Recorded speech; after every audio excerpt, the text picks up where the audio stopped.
A budget is not something that you create once and then you just never change again. Our budget changes as the seasons change, as prices change, as life changes. We want to talk today about some things that have changed in our budget and why. Let's start with something that I know is on the minds of a lot of people: utility bills. The problem is simple. It has been really hot here, and that's the time of year for it to be hot. After all, it's in the middle, or actually later part of July.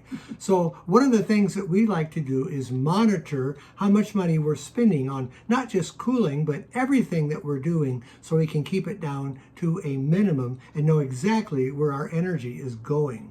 So the first thing that Hope likes to do is keep an energy diary. This is a diary that shows us how much energy we've used on major appliances that use quite a bit. This would be our microwave, our toaster oven, our toaster, anything that uses quite a bit of power, our coffee maker. We write it down so when we see the spikes in it, then we know exactly what happened and why. So how do we see those spikes?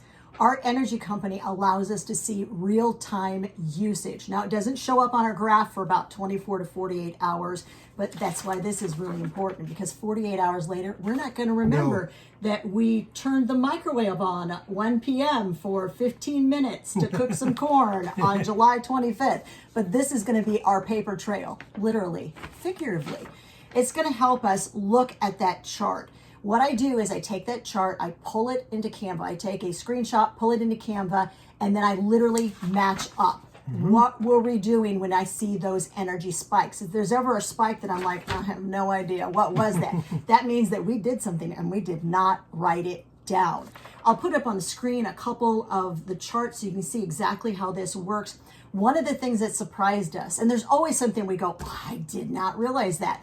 The spike when we turn the microwave on. Now, in all fairness, it is sweet corn season in the Midwest.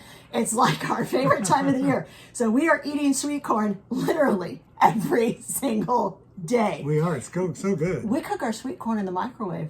Yeah, about 4 minutes for each ear. So if all four of us at home are eating sweet corn, then that, and especially if it's 2 times a day, that's quite a bit of time in the microwave. So we're chugging along. We're religiously tracking all of our usage. We're matching it up. We're figuring out what habits that we are doing that is causing those spikes. Then we get our energy bill, and it's just a weird bill. It's got charges on there I've never seen before in my life. I'm like, what the heck is this? So I called our utility company and I said, explain this to me because I don't understand. The long and short of utility bills is this. You have to know what you cannot control. Right. You have to know what you can control. Yeah. You have to know how your habits are impacting your energy usage. And if you see something weird, that's what your utility company is there for. Do not be afraid to call and ask questions. Ultimately, the goal is to keep our summer energy bills under control. And believe it or not, at the end of our 6 months where we take a deep dive into our finances, we had spent $15 or $20 a month less than what we had budgeted for energy costs. So it really is working. This doesn't take a lot of time, in case you're thinking, I'm not going to track all that stuff.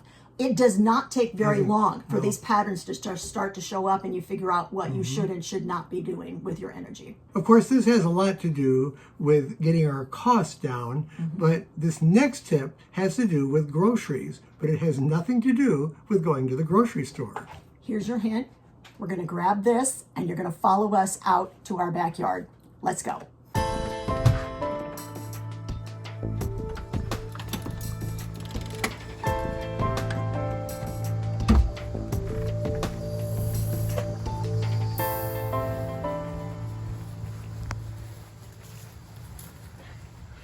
These are the 3 tomato plants that my brother gave me.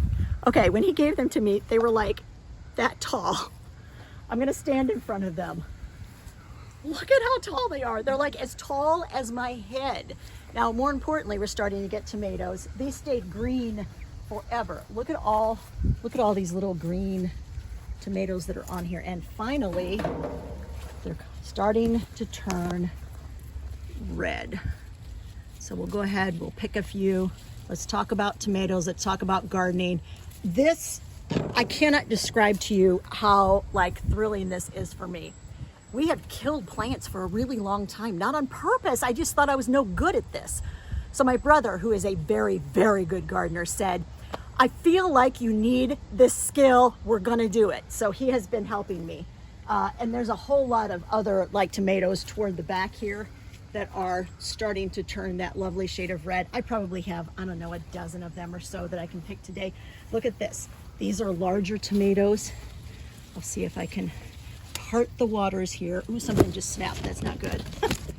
Okay, well, that didn't have a tomato plant on it anyway, so whoopsie. But here we go. Those are finally starting to turn red. My intentions were to put some herbs over here. What I finally opted to do was just leave it alone. This is lemon balm. It spreads like mint does, so it has those runners and it just goes everywhere. I opted to just focus on the 3 tomato plants.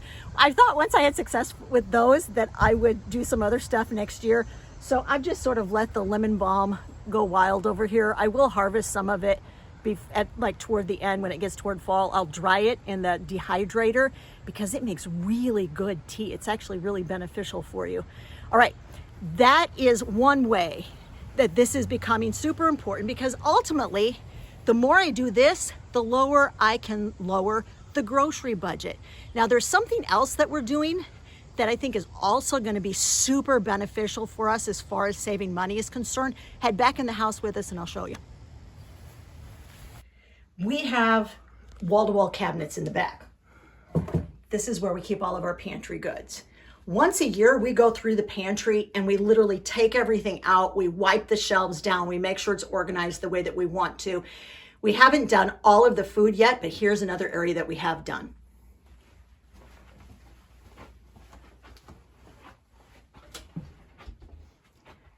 All of this is our non-food pantry area. This is all like cutlery, picnic type items. We've got the plastic silverware, we got the cups, we got the plates, we got the napkins. It's all up here. So if we decide to take a picnic, it's all in one area. This area was totally disheveled. You couldn't find anything. Then we have more of that down here. Here we have all of our like plastic bags. We've got saran wrap, wax paper. Down here, this is the area that surprised us a little bit. This is all of the personal care type products. So we've got soap, shampoo, deodorant, conditioner, all that sort of thing.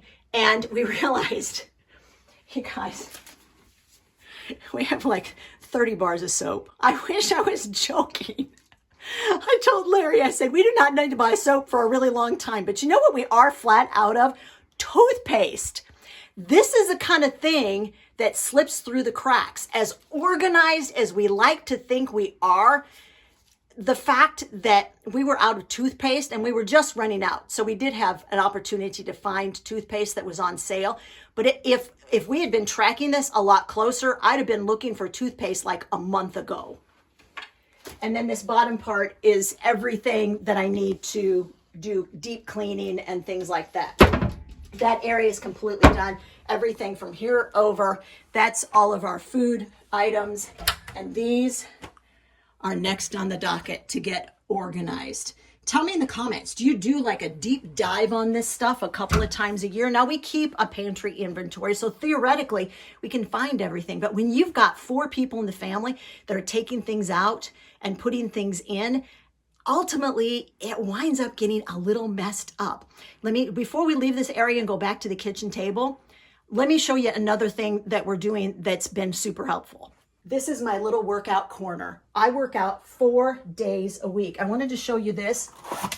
Oops, it was open. All right, now I'm going to show you this. These are wrist weights, or you can use them for ankle weights. I got those on clearance at Aldi. I think they were like, I don't know, $4 or $5. Workout, summer stuff, I've noticed it's starting to drop in price. If you want to save money on things like that, you're going to look toward the end of the season because that's going to continue to drop in price and go on clearance. And I also found a really fun yoga mat that was on clearance at Aldi. all my workout stuff. I've lost almost 20 pounds in 18 months, guys. And it's because of consistency. Everything that we talk about in this video, consistency is absolutely the key. Let's go back to the kitchen. We'll talk about some more stuff. One of the things we did with our grocery budget that really helped us out is we raised it from $200 a month to $225. It was just getting too difficult to try to stick to $200 a month. So this has given us a little leeway in that budget and helped us to kind of relax how we were spending our money in that area. You know what's been interesting to me is that $25 really did make a difference in more ways than one. It allowed me to be incredibly creative. It like re-energized me, because for a while I was feeling like I just can't do this, I can't do this, I can't do this. And anytime your self-talk is I can't do this, guess what? You can't do this, right? Yeah, and so once we gave ourselves the extra $25, I thought, oh, I am so reinvigorated. I'm doing very strategic menu planning. There's a lot of produce that we have coming in now. We belong to a community-supported agriculture group, so we get produce from that. And here, I just picked that. So good. That's from our produce. Yeah, that's right. You just saw me pick that 5 minutes ago. There are a lot of ways that you can get creative to combine items that you already have at home, like organizing that pantry area, growing a few things, taking produce when people have too much of it. Yeah. And they're willing to offer it to you. Take it. Make sure that you create a plan immediately how you're going to use that produce. Because here's one of the things that we have discovered. Disorganization costs money. It does. A huge amount of money. Here's one thing all of these things that we've been talking about have in common. They do not happen overnight. They are a process. Yes. Small, repeatable systems that you can track to determine how well they're working or not working. That is absolutely the key to consistently spending less and saving more. Now, if you want all of our systems when it comes to, say, for instance, energy bills, we created a home energy savings guide. I'll make sure that it's linked in the video description. But one thing that you can do in addition to that is understand your habits. What are you doing that is moving the needle? We did a whole video on habits. It's a fun video. It's right over there. Go watch it next.